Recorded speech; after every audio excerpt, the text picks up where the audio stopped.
안녕하십니까? 저는 올해 68세가 된 이 채널의 열혈 애청자입니다. 저는 지금으로부터 2년 전에 있었던 이야기를 해보려고 해요. 지금도 가슴을 쓸어내릴 정도로 반전이 있는 이야기니 끝까지 들어주신다면 좋겠습니다. 일단 가장 먼저 이야기할 것은 제게 아들이 있다는 거예요.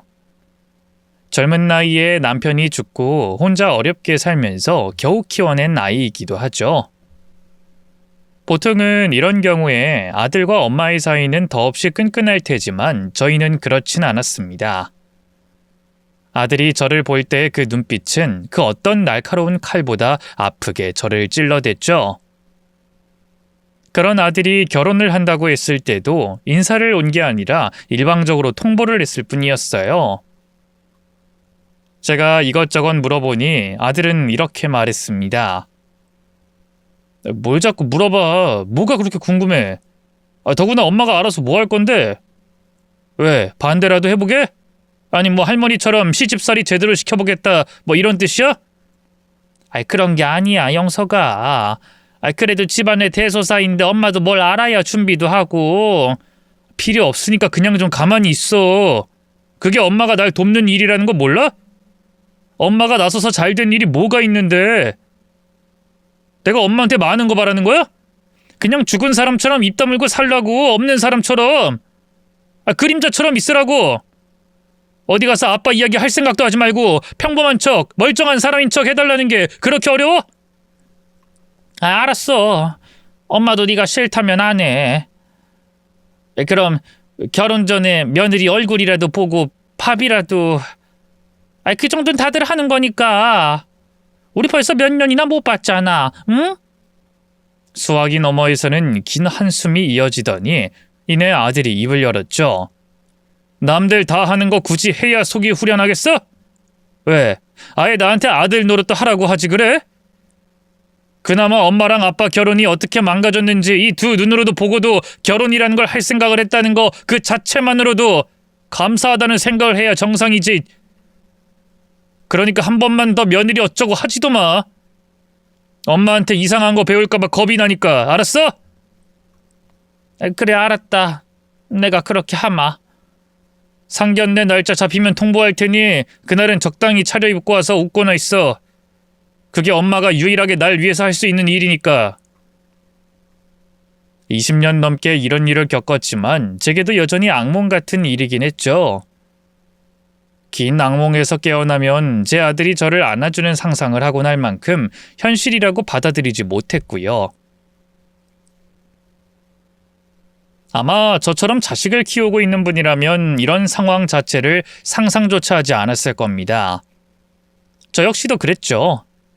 하지만 아들이 제게 그러는 것에는 다 이유가 있었어요. 저는 애초에 엄마 자격이 없는 그런 여자였기 때문입니다. 제가 생각해도 최악의 엄마였죠. 영석이 너 왜 이렇게 성적이 떨어졌어? 엄마가 이렇게 지원을 해주는데도 부족해? 당시 겨우 12살이었던 아들은 불만 가득한 볼멘 소리를 내더군요. 친구들이랑 좀 놀고 싶어. 다른 애들은 다 축구하러 갔는데 왜 나만 이렇게 학원 다녀야 해? 너무 졸리고 피곤하단 말이야. 지금 그렇게 투정 부릴 때야? 공부를 잘해야지 인생이 펴는 거야. 엄마랑 아빠처럼 평생 이렇게 바닥에서 살고 싶어? 손에 물 마를 날 없이 고생해서 너 하나 잘 되라고 노력하는 이 엄마는 안 보이니? 네가 성공하는 게 이 엄마 꿈이야. 엄마 죽는 꼴 보고 싶어? 잘못했어. 그런 말 좀 하지 마. 다시는 안 그럴 테니까. 그렇지. 무조건 공부만이 살 길이야. 알았어? 저는 아들에게 꽤 강압적인 엄마였습니다. 그보다 더 어릴 때부터 평균적으로 3개 이상의 학원을 보냈고 시험 전엔 잠도 자지 못하게 했죠. 성적을 낮게 받은 날에는 매도 들었습니다. 학교 행사에도 다 찾아다니고 관여하고 간섭했죠. 실제로 저 외에도 그런 학부모가 유독 많았던 것으로 기억합니다. 유행처럼 너나 할 것 없이 교육에 열을 올리는 시대라서 그런 사람도 있을 것이고 본인이 배우지 못해서 자식이라도 잘 되라는 의미로 그런 사람도 있었을 거예요. 전 거기에서 후자였죠. 가난한 집에 태어나 못 배운 게 제 평생의 한이 된 겁니다. 그래서 제 자식에게는 제가 가지지 못했던 모든 혜택을 주고 싶었던 거고요. 가난이라는 게 끔찍한 이유는 끊어내더라도 그 흔적은 흉터처럼 남겨진다는 겁니다. 잊고 지내다가도 불쑥하고 떠오르는 가난 때문에 저는 더욱 집착을 했던 거죠. 그러다 보니 아들이 거부해도 배부른 소리라고 치부해버렸고요. 더구나 아들과 부딪히는 거 말고도 이미 골치 아픈 일은 넘쳤죠. 일단 남편이 워낙 구두쇠였기 때문에 돈 나올 구석이 없었다는 거였습니다. 당시 남편은 버스기사 일을 하고 있었어요. 늘 부지런하고 성실한 사람이었지만 돈에는 너무나 인색했죠. 시어머니, 아들, 저 남편까지 네 식구가 살고 있는데도 턱없이 모자란 생활비를 주는 게 전부였습니다. 때문에 늘 그 문제로 남편과 다퉜죠. 당신 이걸 생활비라고 주는 거야? 이걸로 뭘 살 수 있다는 거야? 요즘 물가도 많이 올랐어. 쌀이나 겨우 한 포대 살까 하는 돈만 주고 끝이라니. 매번 당신한테 콩나물값, 두부값 찔끔거리면서 타는 것도 못 해먹겠는데 이건 해도 너무한 거 아니야? 너무한 건 당신이지. 교육비에만 도대체 얼마를 들이는 거야? 학교 쫓아다니고 행사 다니면서 쓰는 돈을 아끼든가 교육비를 줄여. 그럼 간단한 거 아니야? 더구나 당신도 돈 벌잖아. 벌면 내가 얼마나 번다고? 이것도 모자라다고? 그러는 나는 무슨 수백 벌어? 쥐꼬리만한 월급에서 이것저것 빼고 나면 남는 돈도 없는데 이거라도 아껴야 우리도 집을 살 수 있을 거 아니냐고? 아, 내가 괜히 이래? 난 그럼 괜히 이래? 우리 아들 잘 되라고 투자하는 거잖아. 그럼 나중에 애가 커서 나나 당신처럼 살았으면 좋겠어? 당장 내일 쌀이 떨어질까 뭐가 떨어질까 하며 걱정하면서. 아니 누가 그렇다고 했어? 해도 적당히 하라는 소리잖아. 우리 형편에 가당키나 한 일이야? 뱁새가 황새에 쫓아다니다가 가랑이가 찢어지는 법이야. 현실에 맞게 살자고, 어? 이래서 가난을 못 끊어내는 거야. 우리가 이렇게 구질구질하게 사는 것도 다 그놈의 현실 때문이라고. 뱁새가 왜 황새를 못 쫓아가? 난 우리 아들 절대 그렇게 안 키울 거야. 그런 말 때문에 우리 아들 주저앉히는 짓은 절대로 안 할 거야. 두고 봐. 사실 남편과 저는 아들 교육 문제만 아니면 크게 싸울 일은 없었습니다. 저도 그렇지만 남편 역시도 가난했던 시절이 있었기에 더더욱 지갑을 틀어쥐고 있었죠. 그저 형태만 다를 뿐 모두가 각자의 방식으로 가난을 이겨내려고 했던 겁니다. 남편은 이리저리 떠돌이 생활을 하는 게 싫어서 집을 사고 싶어 했고, 저는 못 배운 게 한이 되어 자식을 통해서 대리만족을 했던 거였죠. 그래도 객관적으로 따지고 보면 그때의 저는 꽤 행복한 사람이었습니다. 구두쇠이긴 해도 가족들만은 굶기지 않는 성실한 남편이 있었고, 툴툴거리긴 해도 제 말을 따르던 아들도 있었죠. 더구나 제가 강압적이었으니 남편만은 아들에게 정말 자상했습니다. 그래서 아들과 남편의 사이도 정말 좋았어요. 심지어 시어머니도 굉장히 좋은 분이었습니다. 영석애미야, 또 아범이랑 대판했니? 늘 그렇죠. 이번엔 저번 달보다 생활비를 반으로 줄였더라고요. 아우, 저 녀석이 점점 더 저러네. 나이 먹고 애 아빠가 됐으니 이젠 좀 덜하나 했더니 더 독해졌어. 애미, 네가 마음을 좀 풀어라. 아니, 어쩌겠니 저렇게 타고난 걸. 저도 이해는 해요. 그 사람 말처럼 제가 무리해서 애 가르치는 것도 알고요. 근데요, 저도 좀 서운해요. 제 아들만은 아니잖아요. 자식 잘 되라고 지원하는 게 왜 나빠요? 민국이 저놈도 하도 없이 살아서 저래.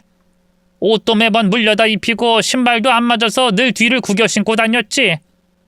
그것뿐이게. 작은 신발 그것도 너덜너덜 다 떨어져서 비만 오면 양말까지 싹 다 젖어져서 찌걱거리며 소리가 났었어. 물려준 게 가난뿐이니 그게 다 내 탓이지. 왜 또 어머님 탓이라고 그러세요? 그럼 제가 더 말을 못하잖아요. 사실이니까. 부족한 생활비 내가 어떤 식으로 채워보마.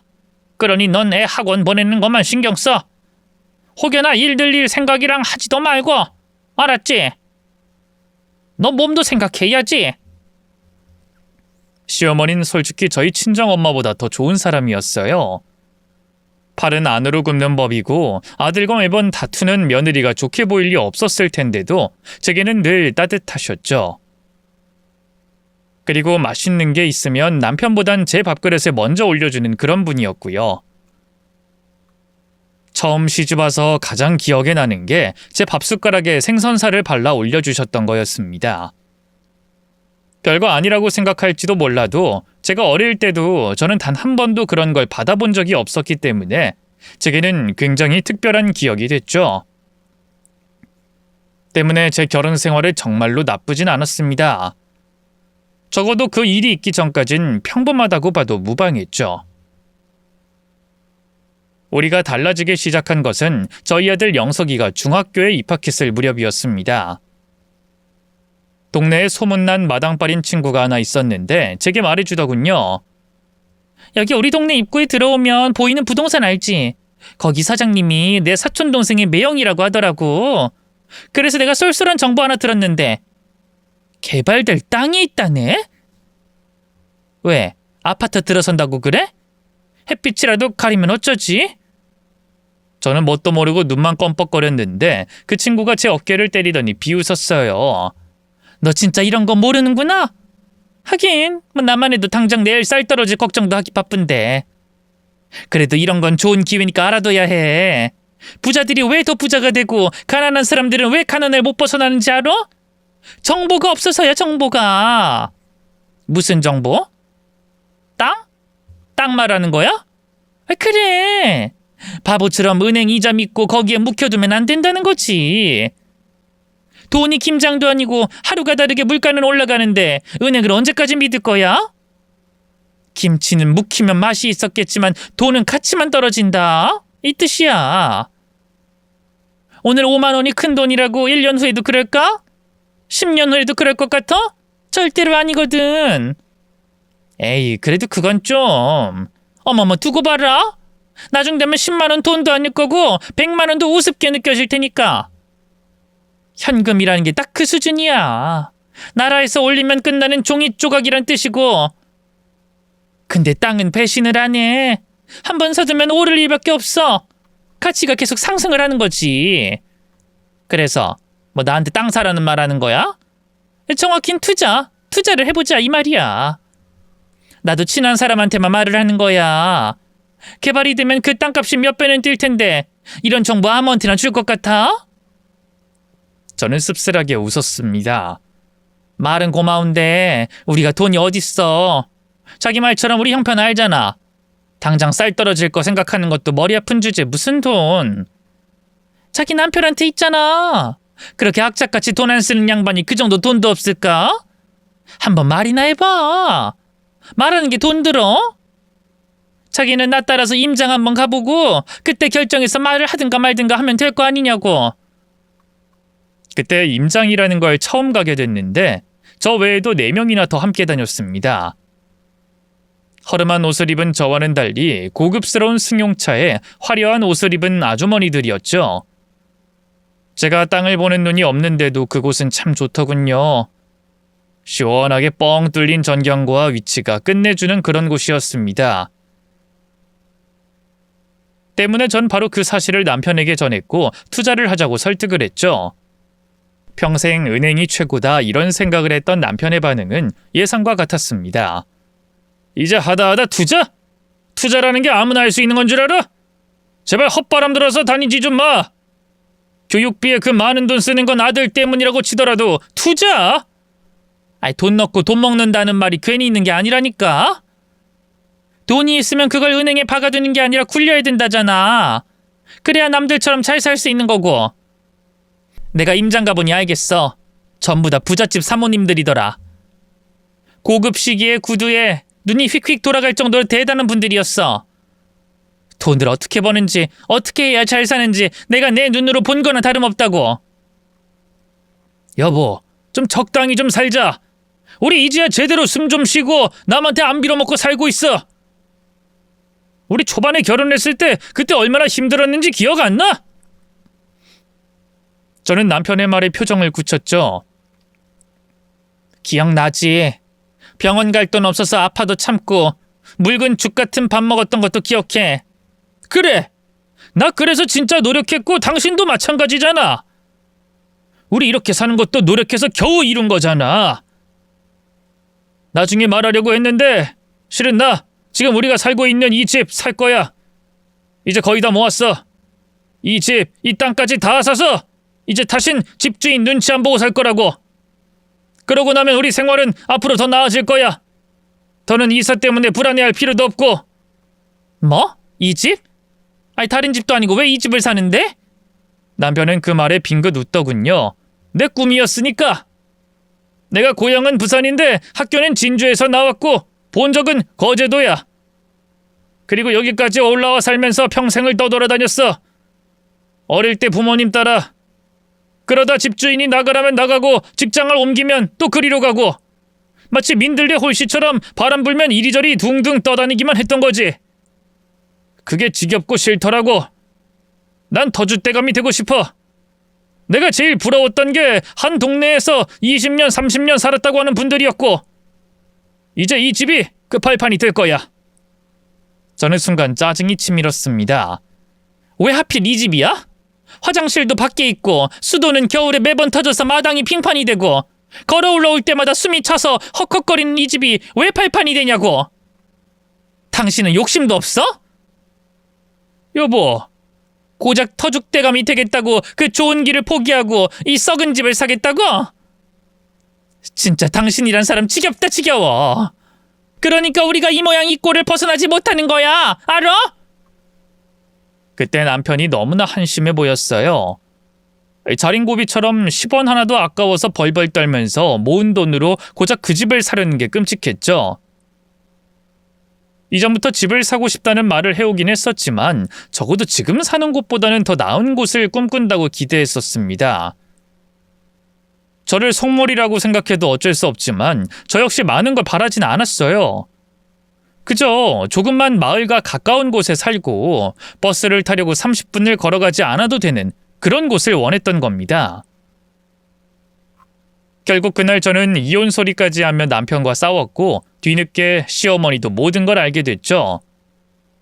그때 시어머니는 제 편을 들어주셨습니다. 그 집을 사는 것보단 가능성이 더 높은 땅에 투자하는 게 어떠냐고 남편을 함께 설득을 했죠. 물론 그게 바로 된 것은 아니었습니다. 평생을 모은 돈이었기에 아무 곳이나 투자할 수 없다고 이리저리 알아보더니 결정을 하더군요. 이미 그때 그곳에 재개발 소문이 돌고 있었고 사람들도 우글우글 몰려오고 있었기에 믿음이 있었던 겁니다.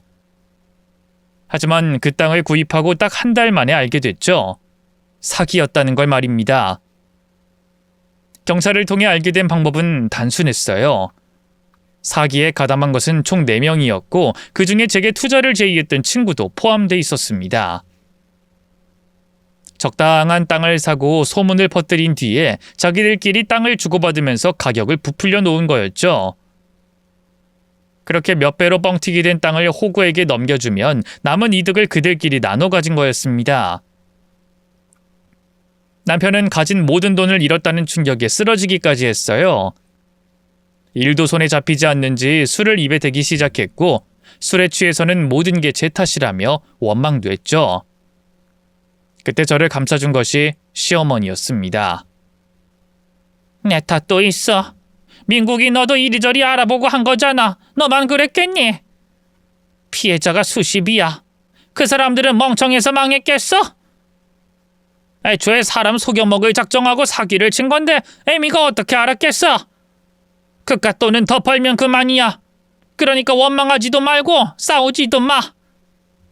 나가요. 지금 무슨 말도 듣기 싫으니까 제발 좀 나가라고! 민고가! 나가시라고요! 나 좀 혼자 있게 해달라고요! 아무리 시어머니가 저를 감싸준다고 해도 제 책임이었습니다. 그래서 저는 남편의 눈치를 살피며 섣부르게 다가가지도 못했어요. 그래도 언젠가 시간이 흐르면 괜찮아질 거라고 생각은 했습니다. 그런데 남편은 그 고난을 받아들이지 못했죠. 경찰에 신고하고 범인도 잡혔지만 돈을 돌려받을 수 없었다는 걸 알게 됐고 결국 사건이 일어난 지 반년 만에 돌이킬 수 없는 선택을 하고 말았던 겁니다. 더구나 하필이면 그걸 발견한 것이 아들이었죠. 갑작스러운 아버지의 죽음에 아들은 입을 닫아버렸습니다. 그리고 어머니는 넋을 놓아버렸고요. 장례식에서 아들의 영정사진만 멍하니 보다가 그때 처음으로 제게 소리를 지르셨습니다. 이 망할 거사! 내 아들 잡아먹고도 너네 아직도 살아있어! 넌 왜 살아서 내 앞에서 얼쩡거리고 있냐 이 말이야! 여기서 꺼져! 나가! 전 울면서 시어머니 앞에 무릎을 꿇었죠. 잘못했어요 어머니. 진짜 잘못했어요. 다 필요 없어. 너 같은 거 꼴도 보기 싫다. 왜 내 아들이 죽어야 해? 너도 이렇게 멀쩡히 살아있는데 왜? 왜 내 아들이 너 때문에 이런 끔찍한 선택을 하냐고?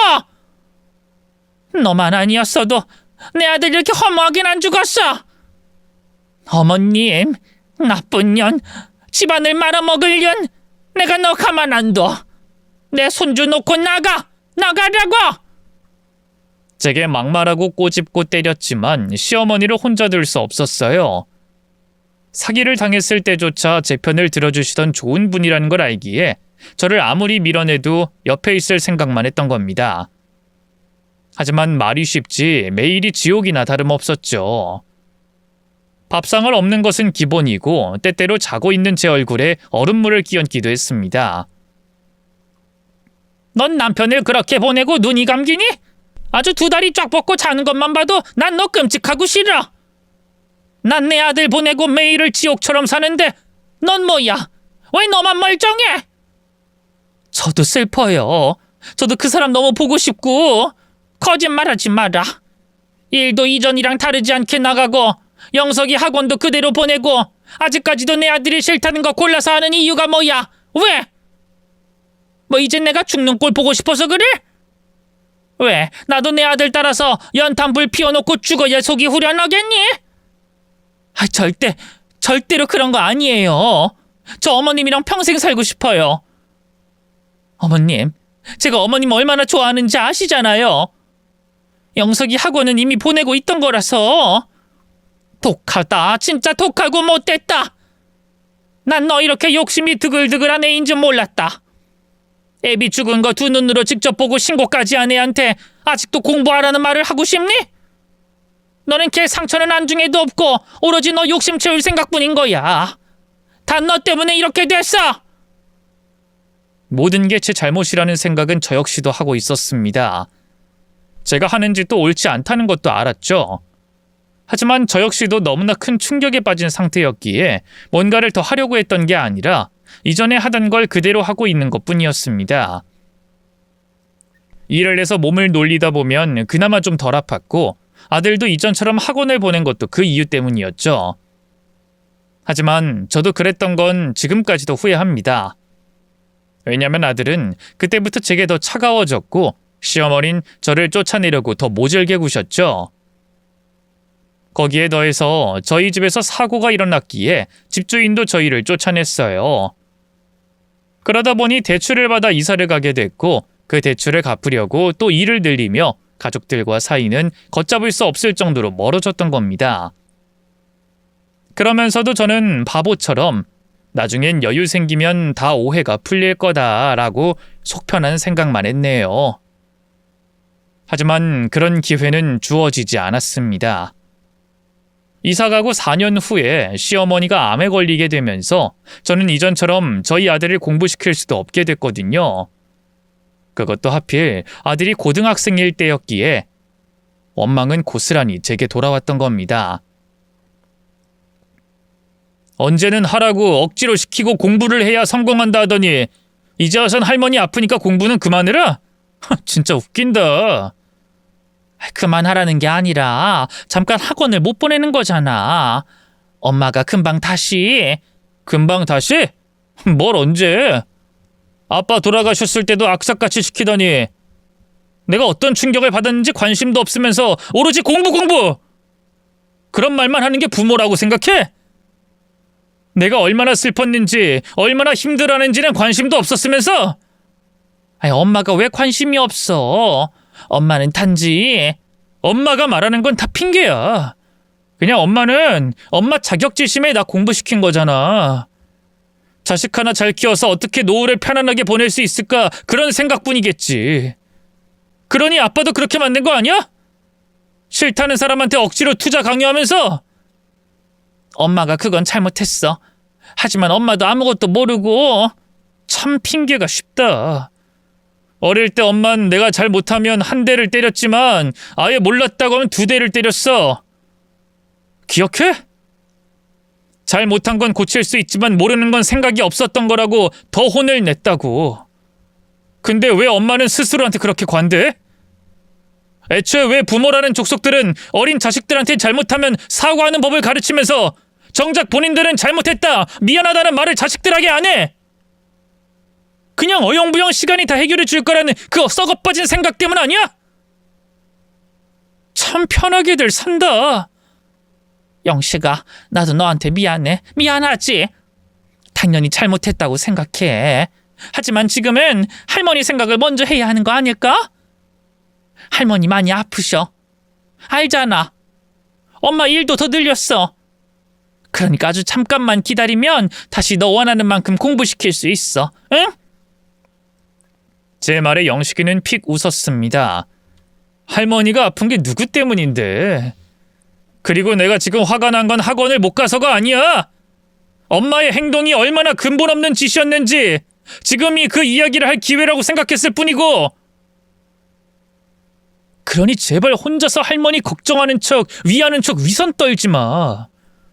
엄마는 그냥 엄마 욕심에 다 가지고 싶었던 것뿐이니까. 그러니까 사기나 당하고 사는 거지. 그때 보았던 아들의 눈빛은 지금도 잊을 수가 없어요. 싫어하는 걸 넘어 저를 증오한다는 그 눈빛은 세상 그 어떤 말보다 가슴이 아팠죠. 남편의 죽음에 대한 슬픔을 잊으려고 일에 몰두하고 변해버린 시어머니의 마음을 돌리는데 시간을 쏟은 결과가 그거였던 겁니다. 혼자서 아등바등 살아간다고 생각했던 그때의 아들의 마음 역시도 무너지고 있었던 걸 뒤늦게 알게 된 거였죠. 솔직히 그때는 저도 남편 따라서 딱 죽고 싶은 마음만 들었어요. 아들 문제만 있던 게 아니라 시어머니도 항암 치료를 거부하려고 했기 때문이었습니다. 이에 저는 극단적인 방법을 썼죠. 그래요, 하지 마세요. 다 포기하세요. 그럼 전 좋죠. 병간호하는 것도 힘들어 죽겠고 돈도 필요했는데 마침 잘 됐어요. 어머님 돌아가시면 제가 그 돈 다 쓸게요. 시어머니는 당황해서 말까지 더듬더군요. 너 미쳤니? 그걸 지금 말이라고 해? 어차피 돌아가실 텐데 왜요? 억울하세요? 그래도 뭘 어쩌실 수 있는데요. 지금 이 상태론 저 때려도 하나도 안 아플 것 같은데 뭐 차라리 베개를 때리실래요? 아님 휠체어로 저를 박을 수 있게 직접 태워드릴까요? 아이고 무서워 죽겠네. 보험도 다 취소할 거야. 수익자는 내 손주로 해서 너한텐 한 푼도 안 가게 할 거야. 어머, 걔 미성년자라서 그 돈 쓰지도 못할 텐데 나중에 성인 되면 키워준 값이라도 내놓으라고 해야겠네요. 그럼 걔가 별 수 있어요? 엄마한테 다 줘야지. 너 진짜 미쳤구나. 어떻게 인두껍을 쓰고 그런 말을 네 앞에서 해? 남편도 죽였는데 뭔들 못할까요? 한 번이 어렵지 두 번은 쉽다고 하더라고요. 제 말이 효과가 있었는지 시어머니는 결국 항암 치료와 수술까지 받으셨습니다. 아들 따라 가고 싶다며 모든 걸 포기했을 때보다는 훨씬 의욕이 생겨났고 한동안 쭉 저도 나쁜 며느리 역할을 잘 했죠. 하지만 1년 만에 암이 재발하게 되면서 시어머니는 다시 병원으로 돌아와야 했습니다. 그때는 이미 암이 몸 여기저기에 퍼져 있었기에 손을 쓸 수도 없었고요. 그저 조금 덜 아프게 하는 게 병원에서 할 수 있는 전부였죠. 저는 그런 시어머니 곁을 지켰습니다. 하루는 병원 식사에 생선이 올라왔고 저는 가시를 발라 시어머니 밥숟가락에 올렸죠. 치워라. 저는 한숨을 쉬고는 다시 또 생선을 발라 올렸습니다. 그리고 말했죠. 어머님이 싫어하니 더 하고 싶어서 해야겠어요. 싫으면 항암이고 뭐고 다시 시작하시든가요. 그 전엔 제 마음대로 할 거고 어머님 보험금 쓸 생각만 할 거예요. 재혼도 하고 이참에 팔자라도 고쳐야죠. 억울하면 치료 더 받겠다고 하세요. 제 말에 시어머니는 씁쓸하게 웃더군요. 어울리지도 않는지 그만해. 내가 바보도 아니고 너 일부러 그러는 거 모르는 거 아니야. 처음부터 미워하는 마음으로라도 내가 살길 바란다. 제발 살아달라 애원하는 걸로 들렸어. 내 말이 틀리니? 이제 그런 거 안 해도 된다. 저는 그 말에 뜨끔해서 오히려 소리를 쳤습니다. 아니거든요? 저 진심이거든요? 시어머니는 그때 제 손을 잡았죠. 아가, 나 처음 봤을 때 기억하니? 넌 선머슴처럼 머리를 짧게 잘라서 감자처럼 동글동글한 얼굴로 나한테 웃으면서 인사했었지. 그 모습이 얼마나 귀여웠는지. 나한테 딸이 있다면 저런 느낌일까 싶었어. 닭다리 하나 먹는 것도 눈치를 보고 맛있는 것이 있어도 늘 김치를 먼저 집어먹는 널 보면서 알았어. 사랑이 많이 부족하게 컸다는 걸. 그래서 난 너한테 마음이 더 쓰였다. 바짝 말라서 어찌나 안쓰럽던지 너 먹는 걸 보는 게 나한테 행복이었어. 저는 순간 눈물이 줄줄 흘렀습니다. 시어머니는 투박하고 거친 손으로 제 눈물을 닦아주셨죠. 어머님, 죄송해요. 제가 잘못했어요. 그 사람 그렇게 보내서 제가 욕심부려서. 네 잘못이 아닌 거 알아. 나도 그때 투자하라고 아들한테 강요를 했었으니까. 그리고 내 아들도 결국 본인 선택으로 그렇게 된 거야. 미안하다. 알면서도 널 미워해서 미안해. 그냥 미워하세요. 미워하고 욕하고 때리면서라도 살아주세요. 고맙다. 그 마음도 알아. 근데 난 이제 갈 날이 얼마 안 남은 것 같다. 실은 며칠 전부터 아들이 자꾸 꿈에 보여. 내가 먼저 민국이한테 갈 테니 넌 우리 영석이 크는 거 다 보고 손주 며느리까지 다 보고 그렇게 와. 알았지? 왜 그런 말씀을 하세요? 저 아직 못해드린 게 너무 많아요. 난 이미 다 받았단다. 그러니 넌 미안해할 것도 죄인처럼 굴 것도 없어. 저는 너무 울어서 목에 근육이 아플 정도였죠. 싫어요. 왜 그러세요? 왜 그런 말을 하시냐고요? 다음 생이 있다면 그땐 내 딸 하자. 내 딸로 태어나. 그때 내가 다 갚아주마. 이 늙은이 생명 연장해 보겠다고 너한테 빚만 남기고 가서 정말 미안하다. 그 말을 하고 딱 일주일 만에 심장마비가 왔고 더는 버티지 못하고 돌아가셨습니다. 장례를 치르고 있을 때 아들이 학교를 졸업했고 그와 동시에 제 연락을 피하기 시작했던 거고요.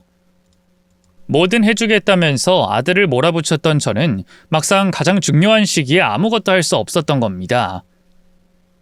아들은 혼자 힘으로 대학을 가고 아르바이트로 생계를 이어가야 했죠. 그때도 저는 거의 아무것도 신경을 써주지 못했습니다. 병원비로 진 빚을 갚아야 했기에 하루 24시간이 모자랄 정도로 일만 해야 했거든요. 빚을 다 갚기까지 4년 동안 종종 아들에게 용돈을 보내는 정도가 제게 최선이었죠. 물론 그 뒤에도 제 생활은 크게 달라지진 않았어요. 하루에 4시간, 많을 때도 5시간을 넘겨 잠을 잔 적이 없을 정도로 악착같이 일만 했습니다. 그러면서 전 기다렸죠. 언젠가 아들이 도움을 원할 때를 말이에요. 그때는 화해를 하고 이전처럼 돌아갈 수 있다고 믿었던 거죠. 그래서 갑자기 결혼을 하겠다고 했을 때 저는 정말로 그게 아들과의 끝이라고 생각했었습니다. 결국 아들은 제게 도움 한 번을 바라지 않았으니까요. 헌데 결혼 이후 제 예상과는 반대로 상황이 흘러갔죠. 바로 며느리가 저를 굉장히 따랐기 때문이었어요. 홀아버지 밑에서 자라서 어머니에 대한 기억이 없다면서 결혼 후부터는 짧게는 일주일에 1번, 길게는 한 달에 2번은 저를 찾아왔던 겁니다. 어머님, 저 왔어요. 또 혼자 식사하신 거 아니죠? 저랑 외식해요. 네? 외식? 네. 외식도 하고 영화도 보러 가요. 저 영화 너무 보고 싶은데 그 이가 야근한다고 딱 거절을 하지 뭐예요? 그래서 저도 말했죠. 그럼 어머님이랑 볼 거야 하고요. 그래, 그러자. 오늘은 내가 다 사주마. 네? 근데 저번에도 다 사주셨잖아요. 저 월급 받아서 이번엔 양보 못해요. 제가 다 해드릴게요. 근데 저 하나 궁금한 게 있어요. 왜 오빠랑 어머님 사이가 안 좋아요? 처음엔 아들이라서 대화가 없는 건가 이런 생각을 했는데 저랑은 또 말을 잘 하니까 분위기만 봐도 뭔가 어색한 느낌이 드는 걸 보면 확실히 무슨 일이 있었던 거 맞죠? 저는 갑작스러운 돌발 질문에 당황했지만 애써 별거 아니라는 식으로 대답했죠. 뭐 내가 좀 잘못한 게 있어서 그래. 아무리 잘못을 해도 저라면 절대로 안 그래요. 이런 엄마가 있다는 걸 복받은 줄 알아야지. 우리 집에서 태어났으면 아예 절연을 했겠네. 그게 아주 배가 불러서 그렇다니까요. 우리 결혼할 때도 어머님이 지원 안 해주셨으면 전세로 들어가지도 못했을 텐데 이참에 제가 콱 어머님을 빼앗을까 봐요. 그래도 되죠? 그래, 그러자. 나도 못 이기는 척 해주마. 사실 며느리는 오래전에 저처럼 정에 굶주려 있는 아이였습니다. 이야기를 들어보니 태어나고 얼마 되지 않아 어머니가 집을 나갔고 할머니 손에서 컸다고 했어요. 할머니 돌아가시고는 아버지와 같이 살게 됐는데 이미 재혼을 한 상태라 거기서도 정을 못 붙이고 성인이 되자마자 일찍 독립을 했다고 했습니다. 저와 다른 게 있다면 그런 환경에서도 씩씩하고 밝게 자랐다는 거였고요. 어디로 튈지 모르는 통통 튀는 성격이 제 눈에는 예뻤습니다. 하지만 마음 아프게 제 눈에도 예전의 제가 보이더라고요. 주변의 눈치를 보고 어떤 순간에 주눅이 드는 게 보였죠. 돌아가신 시어머니의 말처럼 먹는 것만 봐도 알겠더라고요. 그래서 저도 시어머니처럼 생선 가시를 발라 숟가락에 올려줬고 맛있는 부위를 차곡차곡 쌓아줬습니다. 저 누가 이렇게 해주는 거 처음이에요. 오빠도 이렇게는 안 해줬는데. 앞으로 내가 해주마. 얼른 먹어. 저 너무 행복해요. 오빠 게임 회사로 이직하고 야근에 밥 먹듯이 해서 저 진짜 외로웠거든요. 주말에도 일할 때도 있으니까 우울증이 올 것 같았고요. 근데 어머님이랑 있으면 정말로 하나도 안 외롭고 가슴이 꽉 차는 느낌이 들어요. 저도 나중에 어머님처럼 좋은 엄마가 되고 싶어요. 아이 생각 전혀 없었는데 저도 어머님처럼 하면 잘 키울 수 있을 것 같거든요. 하고 많은 사람 중에 저처럼 자식을 키우게 했다니 솔직히 말리고 싶긴 했지만 좋은 것만 받는다면 괜찮겠다 싶어 그냥 뒀죠. 무엇보다 아들이 아버지 이야기를 아예 하지 않은 걸로 보여서 입을 다물었고요. 그렇게 시간이 흘러 며느리는 눈에 넣어도 아프지 않을 예쁜 딸을 낳았습니다. 며느리는 일까지 그만두고 딸에게 헌신했어요. 손녀가 초등학교를 다닐 때부터 제가 종종 돌봐주기 시작하며 아들의 얼굴도 가끔은 볼 수 있어 행복했죠. 헌데 손녀가 초등학교 졸업을 앞두고 있을 무렵부터 둘 사이가 이전과 같지 않다는 걸 알게 됐습니다. 두 사람이 이야기를 서로 하지 않는 건지 아들이 딸을 데리고 갔는데 며느리가 딸을 데리러 온 적이 몇 번 있었죠. 말을 하지 않기에 묻지도 않았는데 얼마 뒤에 그 이유를 알게 됐습니다. 그날 며느리가 제게 희한한 광고 전단과 서류들을 내밀면서 말하더군요. 여기 엄청 좋아 보이지 않아요? 여기가 실버타운이에요. 이건 갑자기 왜? 실버타운은 이야기로 들어봤는데 뭐 요양원 그런 거 아니니? 어머, 요양원이랑은 차원이 틀리죠. 무엇보다 여긴 병원이 바로 근접한 도시생활형 고급 실버타운이기도 하고요. 거기다 운동시설도 따로 있고 모임도 활발하게 해서 나이 들면 저도 여기 들어가고 싶을 정도거든요. 그래? 근데 왜? 나 여기 가라고? 네, 딱 보니까 어머님이 사시기 좋다 싶었어요. 여긴 오래된 아파트라서 엘리베이터도 없고 불편한 게 많잖아요. 관리도 제대로 하고 있는 건가 싶고. 어때요? 여기 팔고? 아니야, 난 여기가 좋다. 너희 집이랑도 가깝고 아직은 무릎 멀쩡해서 걷는 게 불편하지도 않고 내가 빚 다 갚고 모은 돈으로 들어온 내 첫 집이야. 난 죽어도 여기서 죽을란다. 에이, 또 그런 말씀이 어딨어요. 죽는다는 그런 말은 하지 마시고요. 다 사정이 있어서 그래. 난 여기에 살아야 해. 사실 그 집을 고집한 이유는 있었습니다. 빚을 다 청산한 후에 돈을 모아서 처음엔 아들을 줄까 했었어요. 하지만 어차피 내가 죽으면 아들에게 갈 재산이니 생전 남편의 소원이던 집을 구매했던 겁니다.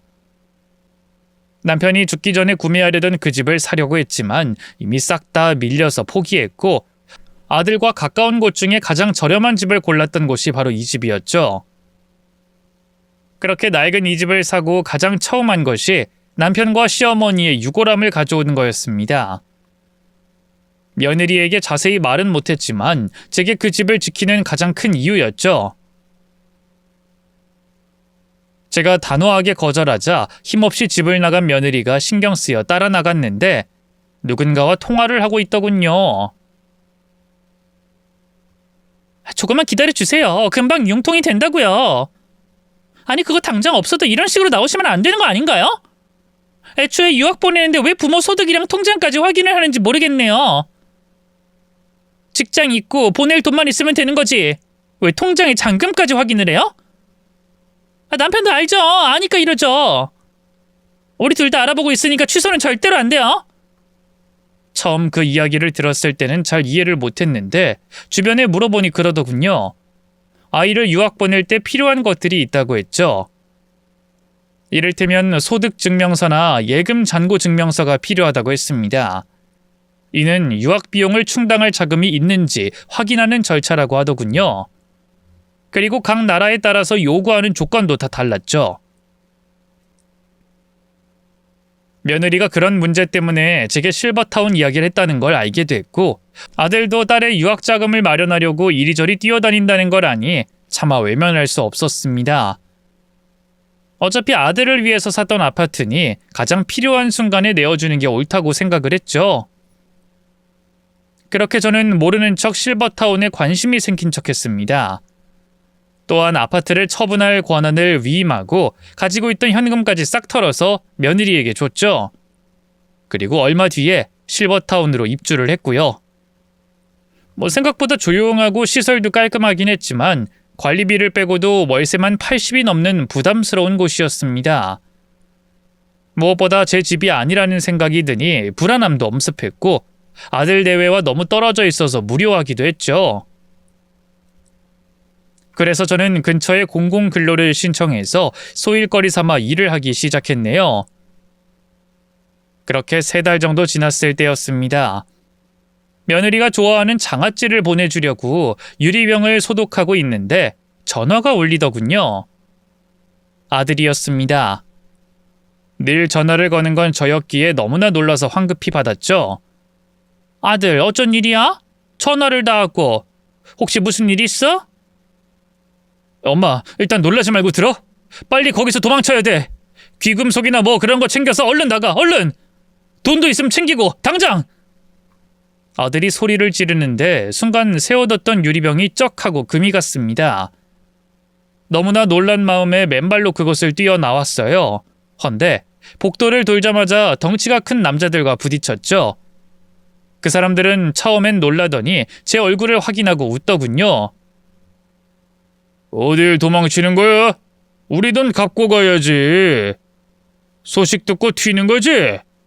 저는 너무 놀라서 말을 더듬었죠. 누구신데 이러세요? 당신들 누구야? 내 아들한테 무슨 짓 했어? 아, 아들? 박영석? 그 인간? 거긴 입이 10개라도 할 말은 없지. 우리 진짜 양심적으로 기다렸거든? 근데 왜 돈을 빌린 것들이 피해자인 척 구는지 모르겠네. 우리야말로 아주 몹시 선량한 피해자라 이 말이야. 대개 아들 내외가 가해자고. 내 돈 내놔! 돈? 무슨 돈을 말하는 거야? 2억! 원금만 무려 2억을 빌리고 잠적을 하셨다 이 말이지. 그댁 며느리가. 근데 이거 봐. 시어머니 이렇게 좋은 고급 실버타운에 입주시킬 돈은 있고 우리한테 갚을 돈이 없다? 이게 말이 안 되는 일이잖아. 그래서 우리 돈 찾으러 아들네 회사 갔었지. 내 아들 회사? 미쳤어? 당신들 이러는 거 불법 추심이야. 우리가 뭘 했는데?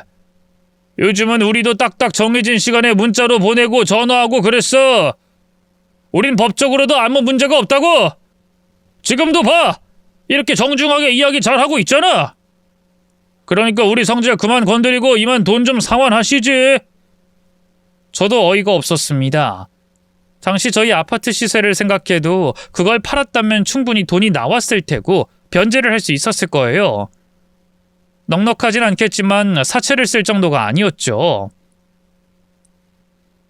헌데 사채를 쓰고 잠적까지 했다니 너무 혼란스러워서 미칠 것 같았습니다. 설마 며느리가 배신이라도 한 건가? 그 아이가? 이런 생각에 고통스러워하고 있을 때였죠. 아줌마, 머리 아무리 굴려도 답 안 나와. 그쪽 며느리가 돈 들고 날랐겠지. 안 그럼 왜 이자도 안 내고 돈도 한 푼을 안 주고 몇 달이나 잠적을 하겠냐고. 보증인으로 그쪽 아들 내세우고 아예 사라졌단 말이야. 알아? 집안에 여자를 잘못 들이면 망한다고 하더니 진짜 딱이네. 혹시 돈 다 갚고 난 뒤에도 며느리 찾아서 끝장내고 싶으면 의뢰해. 우리가 그런 일하는 애들도 알고 있거든. 아줌마가 우리 엄마 같아서 특별하게 할인도 해줄게. 그 사기꾼년. 검은 양복 입은 남자들은 대단한 개그라도 친 것처럼 고객 환영, 영업 최고라며 껄껄 웃었어요. 전 그들의 어깨를 치며 성질을 냈습니다. 내 며느리에 대해서 아무것도 모르면서 함부로 말하지 마. 돈은 줄 거야. 내가 내 장기를 팔아서라도 준다고. 그러니까 내 아들, 내 며느리한테 손 하나라도 까딱하지 마. 헌데 바로 그 순간에 어머님! 하는 며느리의 목소리와 함께 그 아이가 제게 뛰어와서 안겼죠. 저는 너무 놀라고 남자들도 당황하고 있었습니다. 도대체 어디 숨어 있었냐며 비아냥거리는 그 남자들의 말은 들리지도 않는다는 듯 제게 울면서 미안하다고 했죠. 어디 다친 곳은 없으세요? 저 돈 구해왔어요. 돈 구한다고 좀 늦었어요. 잠시만 이것만 먼저 해결하고 말씀드릴게요. 아저씨, 여기 제가 빌린 돈 넣었어요. 확인해보세요. 사채업자는 누런 이를 드러내며 웃고 확인하더니 다시 표정을 굳혔죠. 이거 원금이잖아. 우리 계약할 때 19%로 했던 건 잊었어? 설마 이걸로 지금 퉁이라도 치자는 거야? 빌려준 우린 뭐야? 뭐 자선사업가야? 은행도 이렇게는 일 안 한다. 이 양심 터진 년아. 모처럼 사람답게 살려고 딱딱 법 지키면서 일하니까 우리가 호구로 보여? 진짜 사채업자들이 예전에 어땠는지 보여줄까? 호주로 유학 간 네 딸년 잡아오면 믿을래? 그때 제가 끼어들었습니다. 얼마요? 내가 줄이다. 그 돈 내가 준다고요. 여기 보증금 뺏어줄 테니까 그만 조용히 돌아가세요. 당장! 며느린 왜 보증금을 빼냐고 울고불고 소리를 쳤지만 전 그런 건 중요하지 않았습니다. 뒤이어 아들도 실버타운으로 도착했고 제가 사는 곳으로 들어가서 이야기를 들을 수 있었죠. 상황은 제가 아는 것과 크게 다르지 않았습니다. 딸을 유학 보내기로 결정해서 돈을 구하려고 했고 마침 며느리인 대리인 자격으로 제 아파트를 팔려고 했다고 해요. 하지만 좀처럼 팔리지 않아서 선택한 게 사채였다고 합니다. 딱 한 달만 기다리면 아파트가 팔릴 거라고 믿었던 거였죠. 그렇게 시간에 맞춰서 유학원비를 송금했는데 아들이 돈의 출처를 알았던 겁니다. 며느리는 고개를 숙이며 말했죠. 이 사람이 어머님한테 집이 주는 의미가 다르다는 걸 들었어요. 아버님 이야기도 그때 듣게 됐고요. 전 정말 몰랐어요. 그 집에 아버님이랑 할머니 유골함이 있는지는. 딸 하나 잘 키우려고 욕심에 눈이 멀어서 제가 저지른 일인데 그래서 차마 팔 수가 없었어요. 그럼 그 집을 안 팔았으면 돈은 어디서 났어? 여기 보증금은 또 어떻게 했고? 사채할 때 그것도 같이 빌렸어요. 그래서 돈이 쌓이다 보니 2억이 된 거고요. 그건 걱정 마세요. 주변에서 빌리고 전세를 빼고 보험금 약관 대출도 받아서 채워 넣었고요. 남은 돈도 금방이죠. 제가 멋대로 사채를 끌어 쓴 거라서 제가 책임질게요. 아들은 제 앞에서 고개를 들지 못했습니다. 저는 우는 며느리와 아들의 손을 잡았죠. 됐다. 그 낡은 아파트는 평생 떠돌아다니는 게 싫다던 두 사람을 위한 집인 것은 맞아. 하지만 집이라는 게 가족이 모여있지 않으면 무슨 소용이 있겠니? 그러니 팔아라. 그때 아들이 제 앞에서 엎드려 울기 시작했습니다.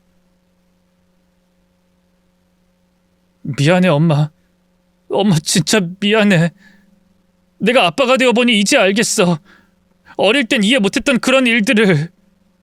돈도 없으면서 무리하게 그렇게 하는 게 너무 싫고 끔찍했는데 이제는 알겠어. 아빠는 엄마 때문에 죽은 게 아니야. 무능했던 스스로가 너무 싫었던 거지. 나도 이런 내가 너무 싫어서 정말이지. 그런 생각은 하지도 마. 너 받았던 상처 자식한테 물려줄 생각은 하지도 마라. 정신 똑바로 차리고 그 집 팔고 얼른 돈 다 갚아버려. 그게 마음의 짐이 되는 거야. 알았어? 결국 그 아파트를 팔고 빚을 다 청산한 뒤에 조금 남은 돈으로 월세로 옮겼습니다. 당연히 저도 실버타운에서 나왔고요. 가지고 있던 모든 돈을 잃었지만 아들과 화해를 해서 제 속은 어느 때보다 시원했죠. 문제가 있다면 자식들을 더는 도울 길이 없다는 거였습니다.